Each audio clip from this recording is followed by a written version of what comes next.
A nossa entrevistada já está conosco. Num dia muito importante, não é? Infelizmente, hoje todo mundo faz discurso, enaltece o professor, fala da importância, que aliás é uma obviedade, né? É o tal chover no molhado, fala da importância do professor. E no entanto, no dia a dia, no mês a mês, no ano a ano, a situação não é das mais fáceis. E nós vamos conversar com quem entende do assunto, professora e secretária de Educação Básica do MEC, a Kátia Smolli. Kátia, boa tarde, obrigado pela atenção com a Bandeirantes. Boa tarde, Zaidan. Imagina, é um prazer falar com vocês. E eu tô vendo aqui um levantamento que o Brasil tem 2.600.000 professores. E eu começo aqui com um outro destaque que eu até vi aqui no G1. Há vários outros temas, né, que trataremos, mas diz que o Brasil é primeiro num ranking trágico, ranking global de agressão a educadores. E isso inclusive tem noticiário de televisão, virou uma coisa banal, rotineira, diária, né? O que levou o Brasil a essa terrível primeira posição no ranking, na sua opinião?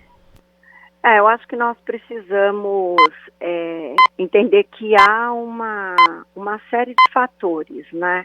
Primeiro que ninguém gostaria de estar nesse ranking, né? E o Brasil teria tudo para não estar nesse ranking. Acho que, felizmente, nós temos um movimento no país visando retomar essa importância que os professores têm.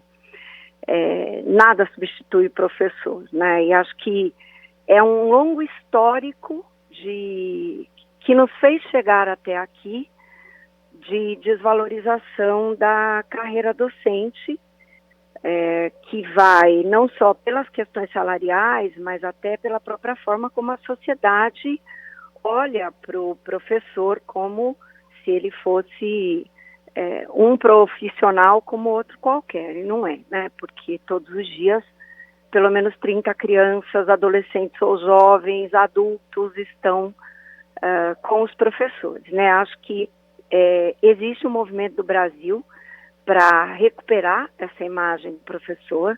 Acho que esse movimento ele passa por várias questões de condição de trabalho, segurança de trabalho, a questão da valorização profissional, tanto no sentido monetário quanto no sentido social, como já tem sido feito em muitos outros países que viveram situações semelhantes com a nossa e conseguiram sair dela. Agora, Kátia, um outro dado da pesquisa mostra que, aqui, claro, o salário médio, né, de um professor na educação básica em início de carreira. Em 2020, R$ 2.886,24. E esse valor em 2009 era de R$ 950. Com a correção da inflação oficial, o salário hoje seria de R$ 1.726. Então houve algum ganho real, já que o salário está em R$ 2.886,24. Mas me parece que esse ainda é um problema central e crônico. O salário pago aos professores no Brasil, principalmente no ensino básico, não? Sim, eu acho que nós precisamos, então, separar, como eu gosto de dizer, o joio do trigo, né? De fato, com o Fundeb, com as políticas de valorização salarial trazidas como o piso nacional do professor da educação básica, enfim, nós, de fato, tivemos uma melhoria. Nós temos isoladamente, inclusive, estados e municípios que pagam acima desse valor, né? E precisamos separar bastante, porque nas escolas privadas, especialmente as grandes escolas privadas, nós temos o professor com um outro tipo de remuneração. Mas, sem dúvida, esse é um problema, porque o baixo salário, ele é pouco atrativo como carreira profissional, inclusive para os jovens que terminam o ensino médio e muitas vezes não se veem estimulados a serem professores. E aí você vai somando notícias de que somos agredidos ou que a remuneração está longe de ser aquela que seria ideal, o tanto que é exigido de um professor, o trabalho que ele tem, de fato os desafios fazem com que nós tenhamos uma situação que, se essa situação não for trabalhada e revertida nesses muitos sentidos, dificilmente você atrai os jovens para a carreira docente. E isso é um desafio, porque nenhuma sociedade vai sobreviver sem professor, né? Mas também não enfim, quando você olha esse dado e compara com a inflação e vê onde nós estamos hoje, alguma evolução teve. O Brasil acabou de aprovar uma nova legislação para melhorar a formação docente, tanto a inicial quanto a continuada. Então, há muitas iniciativas sendo feitas, porque é preciso reconhecer esse valor que os nossos docentes têm. E ainda mesmo com tudo isso, os professores trabalham muito, não costumam abandonar os seus alunos, são muito dedicados. Então, de fato, é mais que urgente que não só no dia do professor, mas em todos os dias esse profissional seja muito valorizado. Kátia, os alunos neste ano de 2020 tiveram pouquíssimo contato com o professor, né? A pandemia tirou as crianças das escolas logo no começo do ano e ainda na maioria das cidades, em muitos lugares, não há perspectiva de um retorno importante de alunos, a retomada gradual. O fato é que o ano de 2020, a relação professor-aluno é diferente de toda a história de vida dessas crianças. De que forma os professores vão encontrar os alunos? E, entendo eu, e ouvindo outros especialistas, essas crianças não serão as mesmas crianças. Elas terão tido uma experiência com adultos que elas nunca tiveram na vida escolar delas. Tanto tempo fora da escola, mesmo com o uso de aula virtual e tal. Qual que é a perspectiva da relação professor-aluno para o que vem por aí? Será o Estado ou as escolas privadas... Você entende que estão buscando uma forma de preparar o professor para essa readaptação que vai ser necessária com os alunos que estão por voltar para a sala de aula? Olha, essa relação essa pergunta é uma pergunta muito interessante e ela, de fato, tem esse aspecto dos estudantes não serem os mesmos, mas os professores que voltarão para as escolas também não serão os mesmos, né? Porque eles também estão sentindo falta. Nós que somos professores, nós somos pessoas preparadas para dar aula olho no olho, né? Estar com os alunos. Então, esse sentimento da falta da escola, ele está sendo sentido pelos alunos, pelos professores, enfim, pelas famílias, acho que pela sociedade. Mas é interessante que eu tenho visto coisas incríveis, né? Porque sendo do Conselho Estadual de Educação de São Paulo e trabalhando com formação docente há muito tempo, eu acompanho muito as escolas. Nas cidades e nas escolas nas quais já houve o retorno para, ainda que parcial, talvez seja uma das cenas mais emocionantes nós pensarmos e vermos o reencontro dos professores com os alunos, né? Acho que nós ainda precisamos caminhar muito, mas houve uma valorização até das próprias famílias desse papel do professor. Então, ainda que a relação seja diferente, nós vamos ter, nunca essa relação será perdida, né? Eu vejo hoje nas redes sociais os professores recebendo homenagens dos alunos. Então, acho que essa relação é uma relação que se mantém. Claro que houve um distanciamento, claro que nós não temos aquele contato físico ao qual estamos acostumados, mas reencontrar o professor na escola está sendo uma coisa muito bonita. Sentir a falta desse profissional ali no dia a dia também eu tenho visto como um avanço que a sociedade vai dar.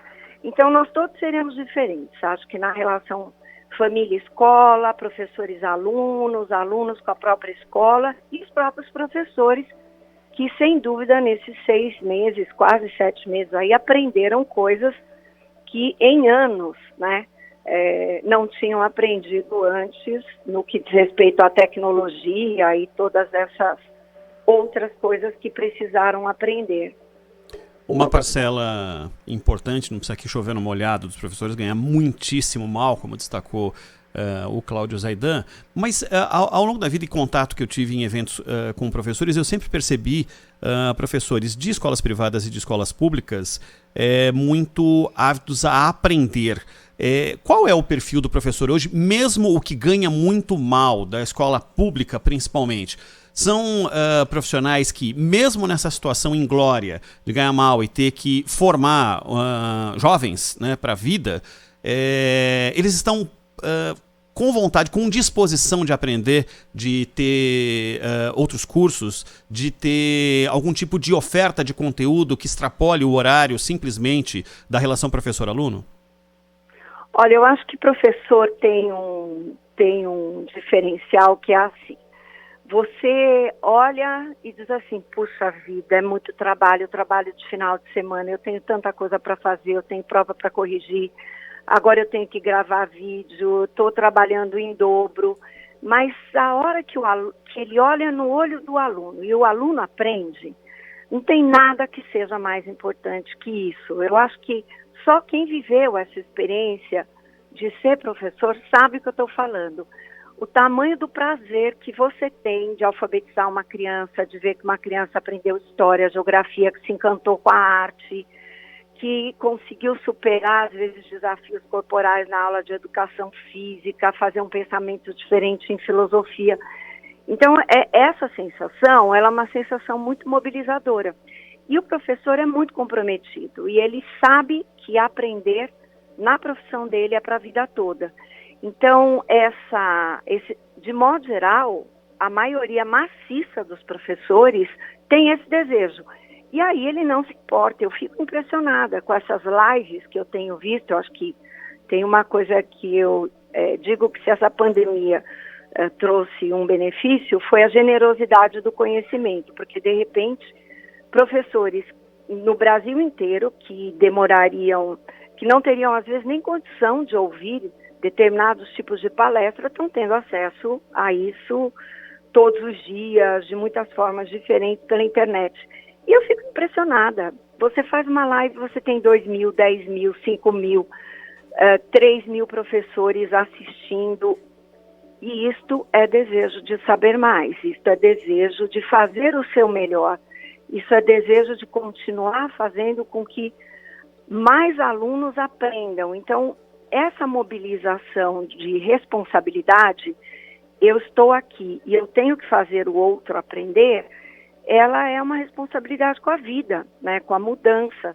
No começo, o Zaidan falava, né, nós somos mais de 2 milhões no país. Nós podemos fazer uma pequena revolução nesse sentido do tamanho da força que o professor tem dentro da sala de aula, né?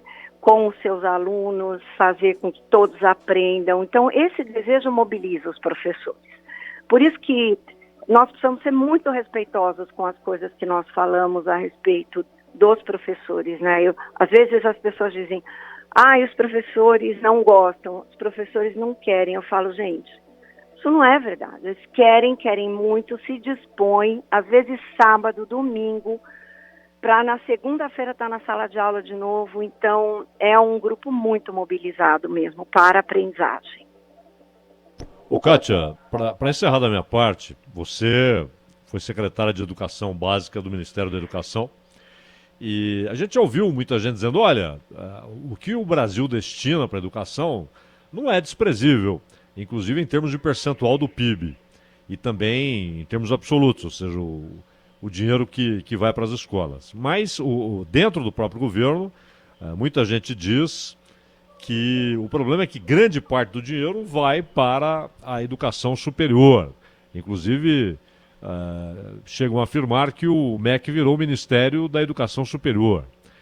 E com a responsabilidade de estados e municípios com educação básica, fundamental, né, ensino médio, assim por diante.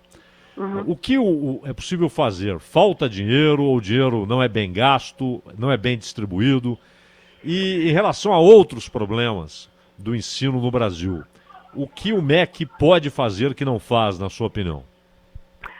Olha, nós precisamos entender que no regime federativo que nós temos, de fato, o MEC é indutor de grandes políticas de educação básica, porque a educação básica em si, no regime federado, ela é responsabilidade dos estados e dos municípios. Então, no que diz respeito à educação básica, financiamento de políticas educacionais e indução de boas políticas, como, por exemplo, a valorização da carreira docente, sem dúvida é papel do Ministério, né? Ao Ministério cabem as escolas técnicas federais, os institutos federais de educação superior e as universidades federais, elas são de responsabilidade do Ministério. Então, é interessante nós pensarmos, porque nesse caso, é o Ministério que é responsável nos institutos federais e nas universidades federais pelo pagamento de todos os funcionários, professores, enfim. Por isso, você tem um gasto aí, que é um gasto direcionado em função da forma como o regime federativo distribuiu a responsabilização, né? Dinheiro em educação sempre falta, especialmente num país como o nosso. Então, é claro que nós podemos pensar que, com bom planejamento, agora que temos o Fundeb aprovado como uma PEC, o ganho é grande, embora ainda muitas coisas precisem ser regularizadas para você não desviar esse dinheiro que é da educação básica para outras políticas que nada tem a ver com a educação básica. Então, acho que nós ainda estamos numa fase de cuidar muito para que esse Fundeb, aprovado recentemente, ele seja destinado para a educação básica e ele é muito importante para isso, né? Mas é preciso que nós pensemos como é que um país valoriza a educação, porque atualmente nós temos visto que, ou pelo menos percebido, que a tendência de cortar gastos na educação e, de modo geral, será na educação básica, porque salários de professores e funcionários das universidades federais e institutos federais precisarão continuar sendo pagos. Então, será na educação básica que nós sentiremos o maior corte. É preciso que o governo pense que sem educação nós não vamos mudar a sociedade brasileira.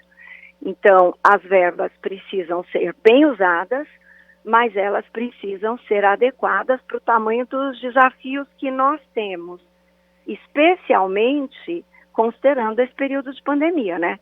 Eu acho que nós nunca vivemos uma situação como essa. Estados e municípios vão precisar de muita ajuda, eles já precisam disso.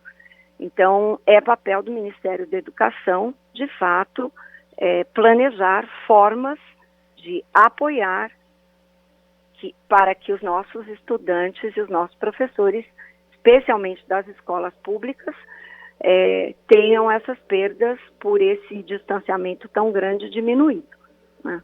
Então, eu vejo que o Ministério tem um papel importante aí nos próximos anos para apoiar que esse efeito seja reduzido e para fazer a educação avançar. Professora Kátia Smolin, secretária de Educação Básica do Ministério da Educação. Professora, primeiramente, parabéns pela data de hoje. Muito obrigado. Obrigada por estar conosco nesse papo aqui na Rádio Bandeirantes, tá bom? Eu que agradeço e queria aproveitar e desejar aos professores um feliz Dia dos Professores, dizer que a nossa tarefa não é fácil, mas ela vale muito a pena. Então, vamos seguir juntos, porque há muito para fazer e os professores são importantes nisso. Obrigada, viu? Valeu, boa tarde. Boa tarde.